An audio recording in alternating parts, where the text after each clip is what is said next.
নমস্কার বন্ধুরা, তোমরা সবাই কেমন আছো? আশা করি সবাই ভালো আছো। আমার চ্যানেলে তোমাদের সবাইকে স্বাগত জানাই। আজকে আমি আমার লাঞ্চের থালির ভিডিও তোমাদের সাথে শেয়ার করব।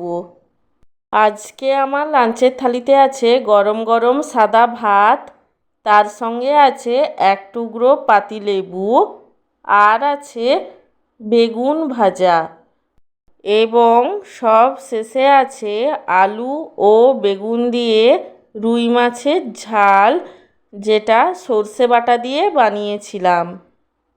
আমার আজকের এই লাঞ্চের থালির ভিডিওটি তোমাদের কেমন লাগলো সেটা কমেন্ট করে জানিও, এবং ভিডিওটিকে লাইক এবং চ্যানেলটিকে সাবস্ক্রাইব করতে একদমই ভুলো না। সব শেষে তোমাদের সবাইকে জানাই আমার তরফ থেকে অসংখ্য ধন্যবাদ ভিডিওটি দেখার জন্য।